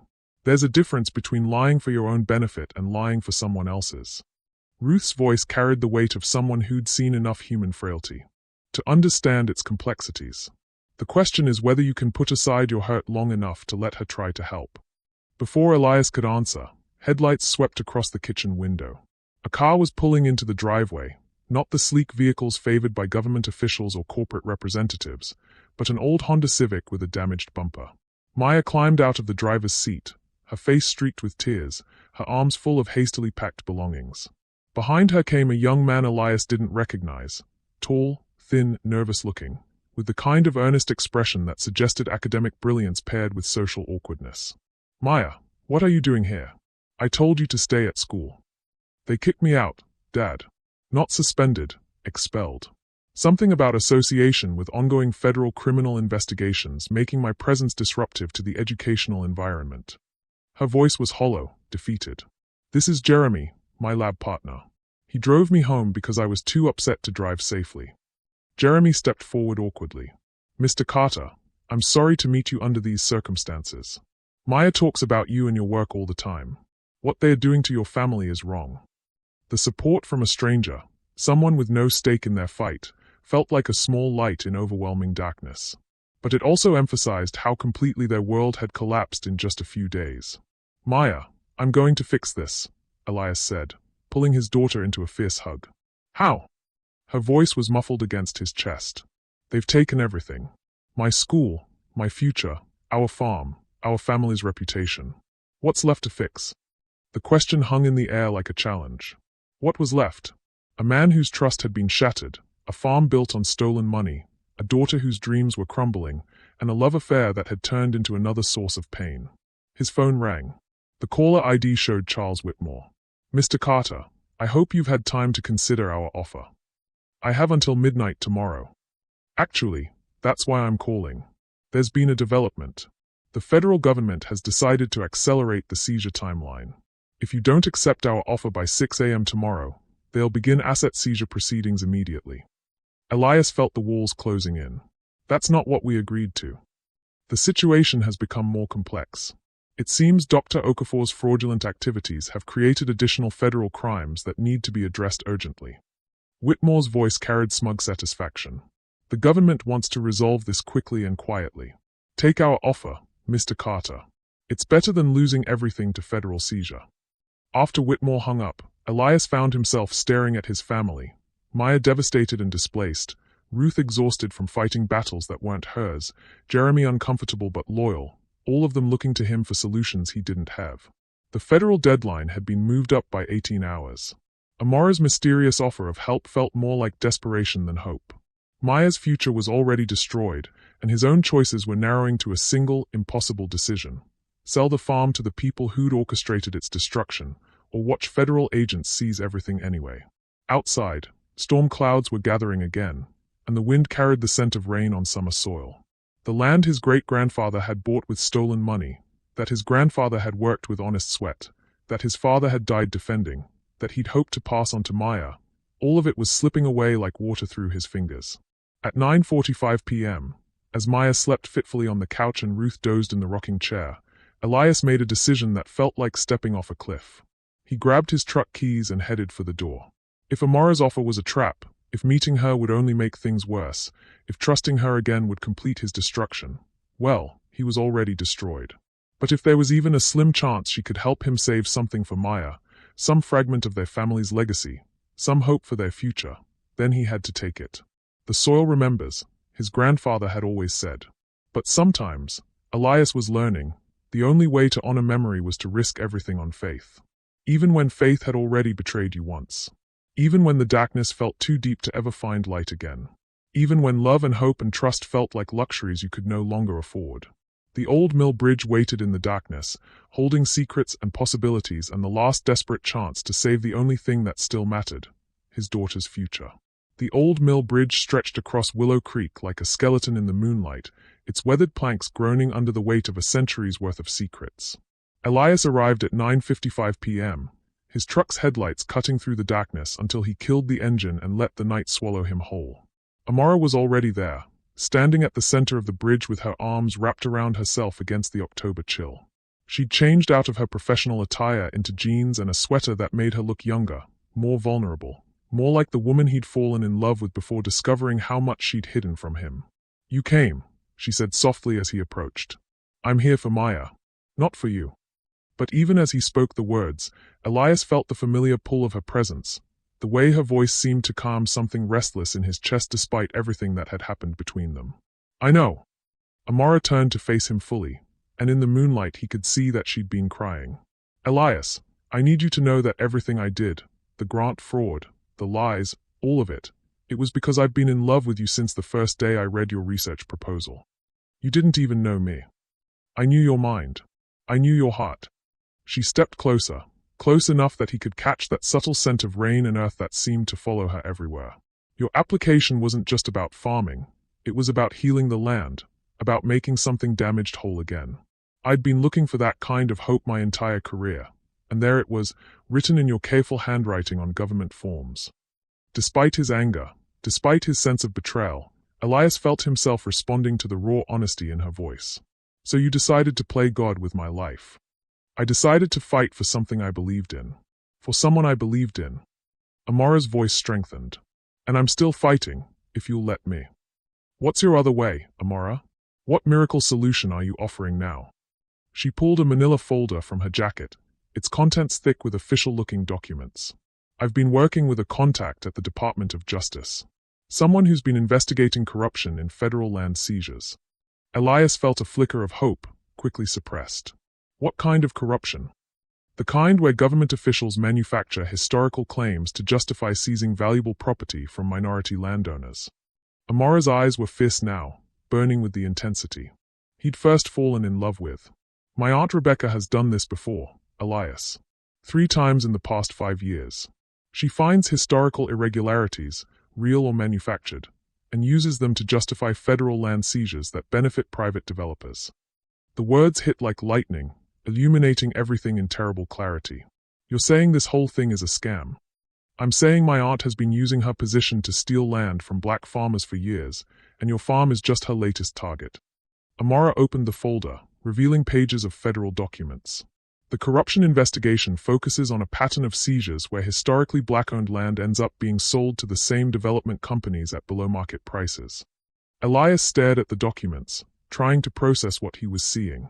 Financial records, correspondence between federal officials and private developers, legal briefs outlining a systematic pattern of exploitation. Blackwood Development, among others. They've acquired over 12,000 acres in 3 states using this method. Amara's voice carried controlled rage. Rebecca identifies vulnerable properties, manufactures historical claims, forces seizure proceedings, then arranges sweetheart deals with her development partners. And the stolen money story? Your great-grandfather and mine. That part is real. Thomas Harrison did embezzle federal funds and distribute them to farmers in the 1930s. Samuel Carter did receive some of that money. Amara's admission was quiet, painful. But so did dozens of other farmers, including several white families whose descendants still own their land today. Rebecca only pursues seizure cases against black families.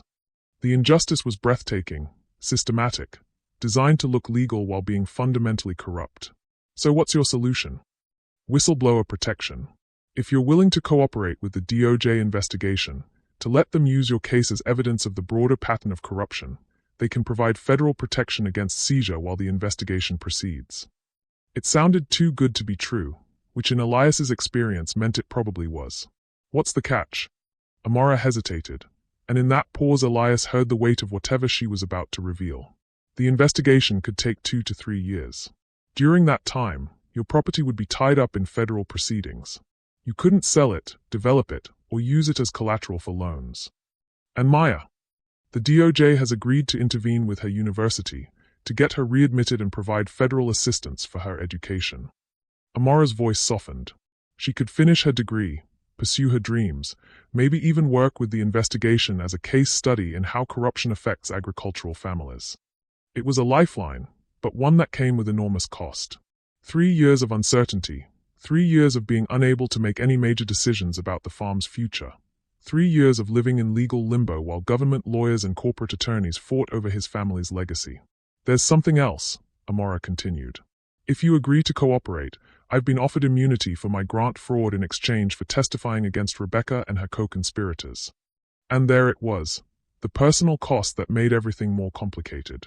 Helping him would save her career, her freedom, her future. Refusing would leave them both destroyed by the corruption they'd tried to fight. So this helps both of us, Elias said carefully. Yes, but that doesn't make it wrong. Amara stepped closer, close enough that he could see the tears gathering in her eyes.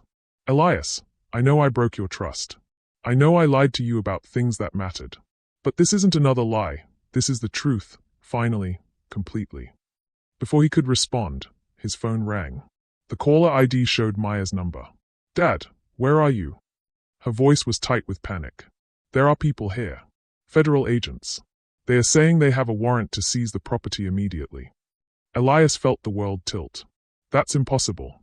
The deadline isn't until 6 a.m. They are saying new evidence of additional federal crimes has accelerated the timeline. Dad, they want everyone out of the house in 30 minutes. Through the phone, Elias could hear official voices, the crackle of radio communication, the sound of his daughter's world collapsing in real time. Maya, get out of there. Take Jeremy and Ruth and drive to the Patterson farm. Don't argue with them, just go. But Dad. Go. Now. I'll meet you there. As he ended the call, Amara was already dialing her own phone. DOJ hotline. This is Dr. Amara Okafor, badge number 7743. I need to report federal agents conducting an illegal seizure operation in Millbrook County. What do you mean there are no agents authorized for tonight? The blood drained from her face as she listened to whatever was being said on the other end of the line. Fake federal agents, she whispered after hanging up. Rebecca must have found out about the DOJ investigation. She's using private security dressed as federal agents to force immediate seizure before the corruption case can proceed. The desperation in her voice, the way her hands shook as she realized how completely they'd been outmaneuvered, broke something loose in Elias's chest. Whatever lies she'd told, whatever trust she'd broken. She was genuinely terrified for him and his family. How long until real federal agents can get there? Hours. Maybe longer. Amara was frantically scrolling through contacts on her phone. By then, Blackwood's people will have cleared the property and established possession. Even if we prove the seizure was illegal, it could take months to get your property back. Months during which Maya would remain expelled from school, during which their family's reputation would remain destroyed, during which Blackwood Development would be free to begin whatever construction project they'd been planning. Elias stared out over the dark water flowing beneath the bridge, thinking about his grandfather's words, "The soil remembers." But what good was memory if the soil was paved over with shopping centers and housing developments? "There's one more option," he said quietly. Amara looked at him with growing alarm. "What are you thinking?" "I'm thinking about what my grandfather would do if someone tried to steal his land with fake badges and forged paperwork." Elias pulled out his phone and scrolled to a contact he hadn't called in years. "Henry Jackson. It's Elias Carter. I need you to make some calls. Wake up every civil rights lawyer in 3 states. Tell them we've got fake federal agents conducting an illegal land seizure, and we need witnesses, cameras, and legal observers at Carter Farm within the hour." "Elias, that's dangerous," Amara said. "If you resist, even illegally authorized agents, they could arrest you for interfering with federal proceedings." "Let them try." Something fundamental had shifted in Elias's chest, a kind of clarity that came from having nothing left to lose. "I'm not going to let them steal my land and destroy my daughter's future with lies and fake badges. If they want Carter Farm, they're going to have to take it legally, in broad daylight, with real federal agents and legitimate court orders." Amara stared at him, and he could see the moment she made her own impossible choice. "Then I'm going with you." "You don't have to." "Yes, I do." Her voice was steady now, determined. "I started this by trying to help you illegally. I'm going to finish it by helping you legally." She pulled out her own phone. "I'm calling every agricultural scientist, every soil conservation expert, every federal employee who's ever worked with sustainable farming initiatives. If Blackwood wants to destroy your farm, they're going to do it in front of witnesses who understand what they are really destroying." As they ran toward their vehicles, Elias felt something he hadn't experienced since this nightmare began, hope powered by righteous anger. Not the passive hope of waiting for salvation, but the active hope of fighting back against injustice. Behind them, the old mill bridge stood silent in the darkness, holding the memory of their confession, their alliance, their decision to risk everything on the chance that truth and courage might still matter in a world that seemed designed to reward corruption. "The soil remembers," his grandfather had said. But now Elias understood that memory wasn't just about the past, it was about the future you chose to fight for. And sometimes, the only way to honor your ancestors was to make sure your descendants had something worth inheriting. Even if it meant standing between fake federal agents and your family's legacy with nothing but righteous fury and the hope that someone, somewhere, still believed in justice. The race back to Carter Farm began with 2 vehicles speeding through the October night, carrying 2 people who'd found each other through deception but were now bound together by the choice to fight for truth. Whatever happened next, they would face it together. Because some battles were too important to fight alone. And some loves were strong enough to survive even the weight of necessary lies. The scene at Carter Farm looked like a military occupation. Floodlights had been erected around the property, casting harsh shadows across the fields where 4 generations of Carter men had planted their dreams in red dirt. Men in tactical gear bearing federal agent patches moved with practiced efficiency, loading equipment and furniture onto trucks while a supervisor with a clipboard directed operations from the front porch. Elias parked his truck at the property line, his heart hammering as he watched strangers dismantle his life with bureaucratic precision. Beside him, Amara was on her phone, her voice sharp with authority. "Dr. Peterson, I need you at Carter Farm immediately. Bring every soil scientist you can contact. And cameras, lots of cameras." "Stay behind me," Elias told her as they approached the house. If this goes bad, we go bad together." Her hand found his, fingers intertwining with the natural ease that had developed between them despite everything. "I'm not letting you face this alone." The supervisor looked up as they approached, his expression shifting from bored efficiency to alert suspicion. "Sir, this property is under federal seizure. You need to clear the area immediately." "This is my property," Elias said evenly. "I'd like to see your warrant." The man's hand moved instinctively toward his weapon. "Sir, I'm ordering you to step back. Interference with federal proceedings is a crime." So is impersonating federal agents. Amara stepped forward, her voice carrying the kind of authority that came from years of dealing with government bureaucracy. I'm Dr. Amara Okafor, USDA. Badge number 7743. I need to see your federal identification and seizure authorization. For just a moment, uncertainty flickered across the supervisor's face.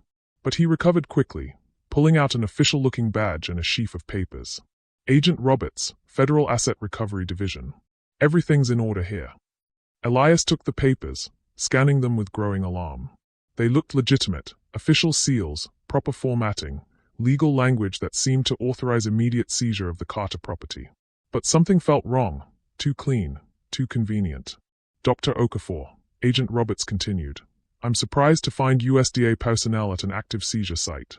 This operation has been classified as outside your departmental jurisdiction. Before Amara could respond, headlights swept across the driveway. Henry Jackson's ancient Lincoln Continental pulled up behind Elias's truck, followed by 2 cars full of people with cameras and notepads, reporters, civil rights activists, and what looked like legal observers. Elias! Henry called out as he climbed from his car. I brought backup. Rebecca's expression shifted, and for the first time since he'd met her, she looked almost human. Mr. Carter, I think it's time you learned the truth about what's really been happening here. She pulled out a tablet, its screen showing what appeared to be recorded phone conversations. 3 days ago, we intercepted communications between Charles Whitmore and Richard Blackwood discussing plans to use fake federal agents to force immediate seizure of your property. Elias felt the world tilt as Rebecca tapped the screen, and Whitmore's voice filled the night air. The DOJ investigation is moving too fast. We need to take possession before they can establish federal protection for the Carter property. Yes, I understand the risks, but if we can establish physical control, even illegally, we can tie up the courts for months while you begin development. We've been running a sting operation, Rebecca continued, using the historical irregularities as bait to draw out the real conspiracy. Amara stepped forward, her face pale with realization. You knew. About Blackwood, about the fake seizure, about all of it. I've been investigating systematic land theft targeting minority farmers for 2 years. Your family's case was the perfect opportunity to expose the network. Rebecca's voice softened slightly. Mr. Carter, your property was never in real danger of federal seizure. The historical debt exists, but there's no legal mechanism for recovering embezzled funds from innocent recipients after 8 to 5 years.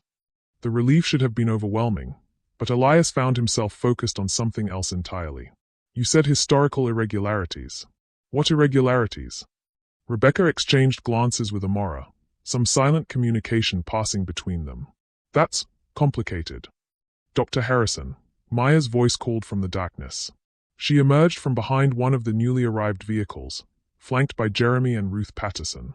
In her arms, she carried a wooden box that Elias recognized, his grandfather's old document chest, the one that had been stored in the attic for decades. Maya, what are you doing here?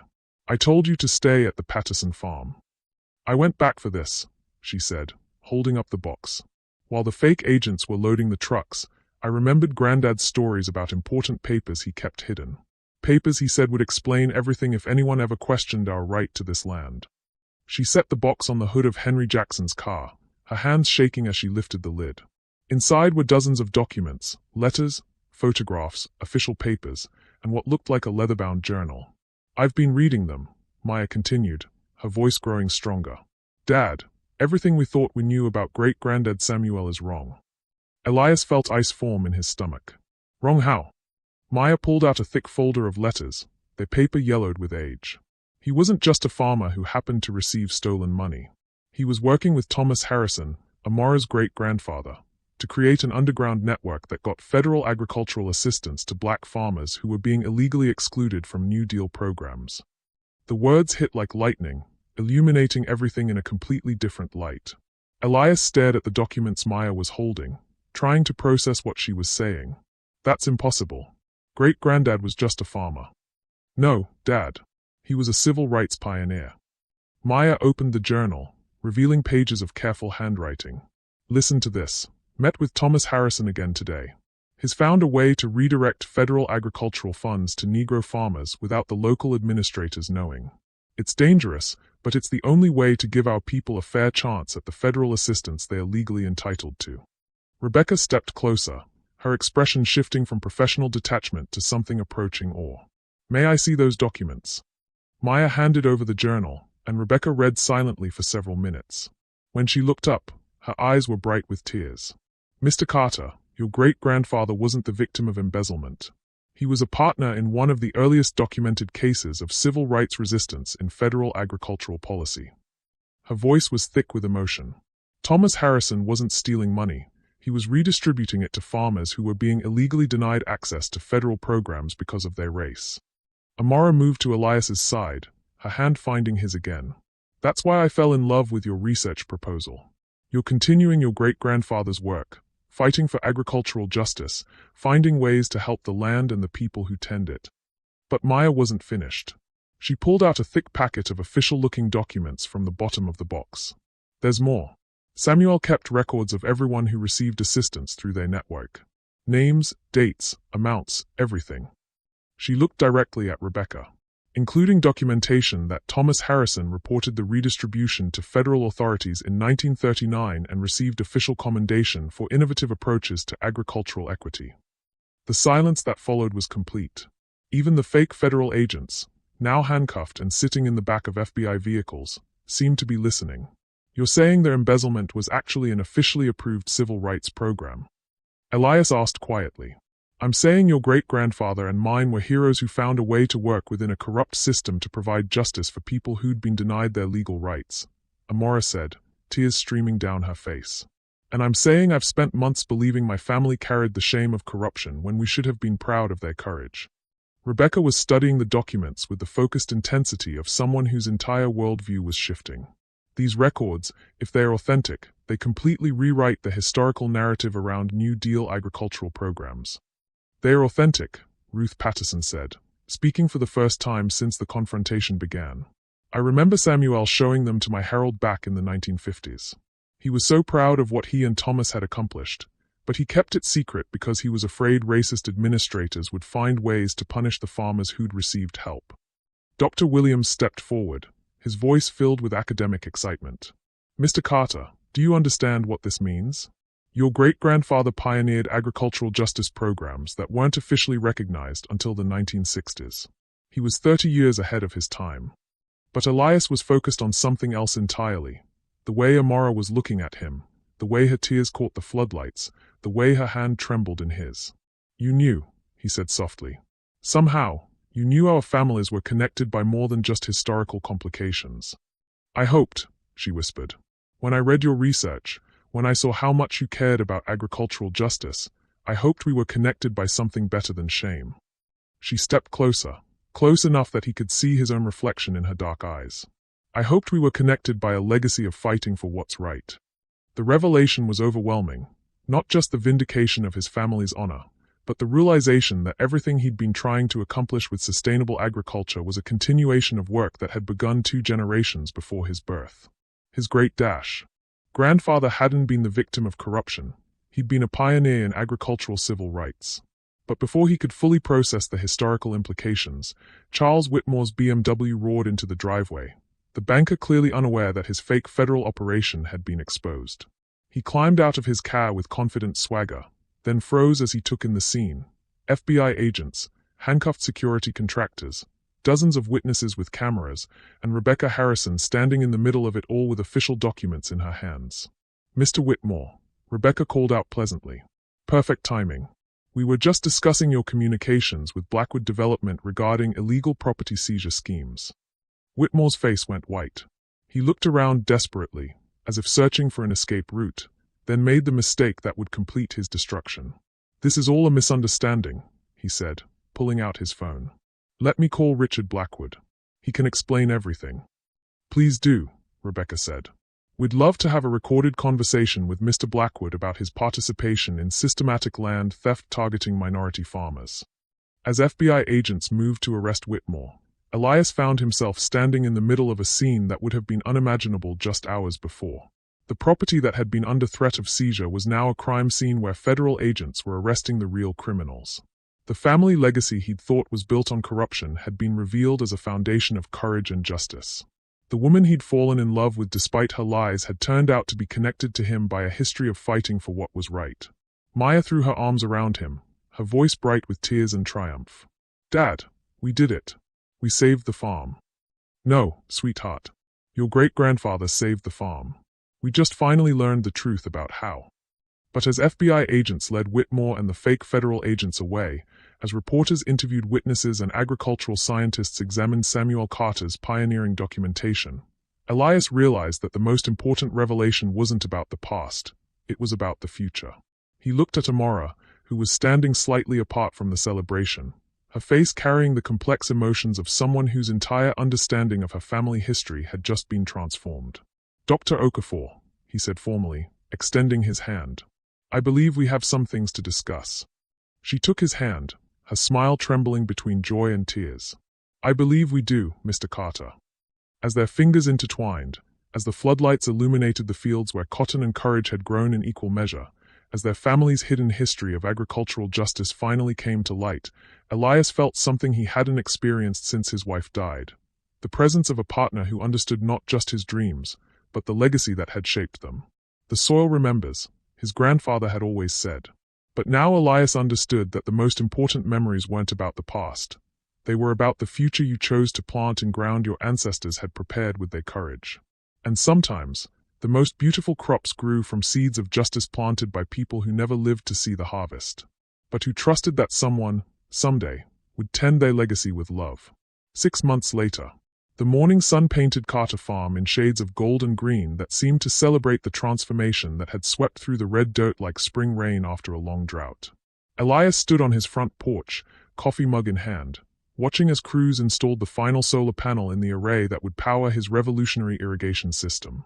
The federal grant, a real one this time, expedited through official channels as part of the government's apology for the corruption his family had endured, had funded everything he'd dreamed of and more. But the most beautiful sight wasn't the gleaming technology or the perfectly maintained fields. It was Amora, kneeling in the experimental plot where she was testing soil samples, her dark hair pulled back in a ponytail, her face bright with the kind of focused joy that came from work that mattered. She'd taken a position with the State Agricultural Extension Office, trading her federal career for the chance to work directly with farmers implementing sustainable innovations. Some mornings, Elias still couldn't believe she'd chosen this life. Chosen him, after everything that had happened. "Dad!" Maya's voice called from the driveway, where she was climbing out of her car with an armload of textbooks and a smile that could power the solar array all by itself. "Wait until you see what Professor Williams wants to do with great-granddad's documents."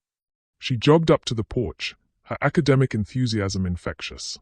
The university had not only readmitted her with full honors but had offered her a research assistantship to study historical agricultural justice programs. Her senior thesis on Samuel Carter's civil rights work was being expanded into a master's program that would bridge agricultural science with social justice history. "What now?" Elias asked, though he was smiling before she even answered. "The Smithsonian wants to feature great-granddad's papers in an exhibit about unsung civil rights pioneers. And the USDA is naming their new agricultural equity program after him, the Samuel Carter Initiative for Agricultural Justice." Maya's eyes sparkled with pride. "Dad, our family's story is going to help other farmers fight for their rights." The irony was beautiful and complete. Samuel Carter, who'd worked in secret to help black farmers access federal assistance, would now have his name on official federal programs designed to do the same thing openly and legally. The courage he'd been forced to hide was finally being celebrated in the halls of power where his great-grandson now served as an advisor on sustainable agriculture policy. Amora looked up from her soil samples, dirt on her hands and satisfaction on her face. "The carbon sequestration numbers are incredible, Elias. 35% higher than our most optimistic projections. Does that mean what I think it means? It means your great-grandfather's land is healing faster than we dreamed possible. It's like the soil has been waiting 90 years to show what it could really do with the right kind of care." The restoration had been remarkable to witness. Using the techniques Elias had pioneered, combined with Amora's federal expertise and Maya's fresh academic insights, they'd transformed Carter Farm into a showcase of regenerative agriculture that was drawing visitors from around the world. The land that had been threatened with development was now protected as a federal demonstration site, ensuring it would remain in agricultural use forever. But the most satisfying transformation wasn't in the soil, It was in the courthouse where Charles Whitmore and Richard Blackwood were serving federal sentences for conspiracy, fraud, and civil rights violations. The FBI investigation had uncovered a network of corruption that stretched across multiple states, resulting in the return of over 50,000 acres to the families from whom it had been illegally seized. Other farmers were getting their land back, their reputations restored, their dreams returned to them. "Any word from Jeremy?" Amora asked, joining them on the porch. Maya's smile turned soft and private. "He got the fellowship. He'll be working with us on the carbon sequestration research next semester." Jeremy, Maya's former lab partner who'd driven her home during the crisis, had proven to be more than just a good friend. Their shared commitment to agricultural innovation had blossomed into something deeper, a partnership that reminded Elias of the way his own relationship with Amora had grown from professional respect into something that felt as natural and necessary as seasons changing. "Speaking of fellowships," Amora said, pulling an official-looking letter from her jacket, "I have news." Elias felt his heart skip. Good news or complicated news? Both. Her smile was mysterious, radiant. "The Department of Agriculture has offered me the position of Director of Sustainable Innovation Programs. It would mean traveling to farms across the country, helping them implement the techniques we've developed here." "That's amazing, Amora. You've earned it. But it would also mean being away from the farm for weeks at a time. Away from this work. Away from..." She stepped closer, close enough that he could see the question in her dark eyes. "Away from you." The words hung in the morning air like a challenge, like a choice that would determine not just their professional futures but the shape of the life they'd been building together. "Unless," she continued, her voice soft with possibility, "you came with me. As my technical consultant. As my partner in every sense of the word." Maya made a soft sound of excitement, bouncing slightly on her toes. "Dad, do you know what this means? You could help farms all over the country implement sustainable techniques. You could be like great-granddad, making agricultural justice happen on a national scale." The vision was intoxicating. Traveling the country with the woman he loved, helping farmers transform their operations, carrying on his great-grandfather's work of making agriculture more just and sustainable. But it was also terrifying, a leap into a future that would take him far from the red dirt that had shaped 5 generations of Carter men. "What about the farm?" he asked. "What about it?" Ruth Patterson's voice called from the driveway, where she was walking toward them with the confident stride of someone who'd outlived most of her problems. "You think this old lady can't keep an eye on a few acres while you're off saving the world?" Ruth had become the unofficial coordinator of the Carter Farm demonstration site, her decades of agricultural experience and her fierce protective instincts making her the perfect guardian for the property during Elias's travels. More than that, she'd become the grandmother Maya had never had, the connection to local history that grounded all their innovations in practical wisdom. "Besides," Ruth continued, settling into her favorite rocking chair, "this farm isn't going anywhere. It's got federal protection now, historical significance, scientific importance. But you..." She looked at Elias with eyes that had seen too much history to waste any of it. "You've got work to do that your great-granddaddy would be proud of." Elias looked around at the faces surrounding him, Maya bright with excitement about her own future, Ruth steady with the wisdom of someone who'd seen enough change to trust in it, Amora radiant with love and professional passion and the kind of partnership that transformed dreams into reality. 6 months ago, he'd stood in a bank office listening to Charles Whitmore laugh at his dreams. He'd been a man alone, fighting to save a farm built on what he'd thought was stolen money, facing the destruction of everything his family had worked for. Now he was surrounded by people who believed in his vision, supported by federal programs that recognized his innovations, connected to a woman who saw his work not as fantasy but as the future of agriculture. The transformation was more complete than any soil regeneration program, more dramatic than any crop yield improvement. He discovered that the legacy he'd been trying to preserve was actually a legacy of courage, innovation, and fighting for justice. The love he'd found with Amora had grown not despite the complications of their family histories, but because of their shared commitment to healing the damage those histories had revealed. "Dr. Okafor," he said formally, extending his hand as he had that first day when she'd arrived to evaluate his work. "I believe you have yourself a technical consultant." She took his hand, her smile transforming her face into something radiant. "And I believe you have yourself a partner in every sense of the word." As she spoke, she reached into her other pocket and pulled out a small velvet box. "That is, if you're interested in making this partnership official." The proposal was so unexpected, so perfectly Amora in its reversal of traditional expectations, that Elias found himself laughing with pure joy. Dr. Okafor, are you asking me to marry you? I'm asking you to spend the rest of your life helping me continue the work our great-grandfathers started. I'm asking you to travel the country with me, transforming agriculture and maybe saving the world. Her voice softened. And yes, I'm asking you to marry me. Maya squealed with delight, Ruth applauded from her rocking chair, and somewhere in the distance, the wind moved through the corn that Samuel Carter had first planted with stolen money that had turned out to be a gift of justice. Yes, Elias said, pulling Amora into his arms. To all of it. Yes. As they kissed, as Maya cheered and Ruth wiped away tears of joy, as the solar panels gleamed in the morning sun and the soil released its stored carbon into plants that would feed the world, Elias felt the presence of his ancestors.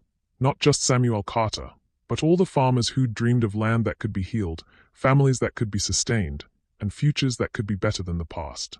The soil remembers, his grandfather had always said. But now Elias understood that memory was just the beginning. Memory became legacy, legacy became love, and love became the foundation for dreams that could transform the world. 6 months ago, a bank manager had laughed at a black farmer's loan request, dismissing his dreams as unrealistic fantasies. Today, that farmer was preparing to revolutionize agriculture across the nation, powered by federal support, surrounded by family, and partnered with a woman who understood that the most important crops were the ones that grew from seeds of justice planted by people brave enough to tend them with love. And tomorrow, they would begin again, in new soil, with new farmers, carrying forward the work that had started in secret and would now transform the world in the full light of day. Because some dreams are too important to remain hidden. Because some love is strong enough to heal the wounds of history. And because sometimes, the soil remembers not just what was planted in the past, but what could grow in the future if tended by hands that understand the true meaning of cultivation, the patient work of making something damaged whole again. What did this story teach you about the power of perseverance and love in the face of injustice? Drop your thoughts in the comments and subscribe for more stories that will change how you see the world.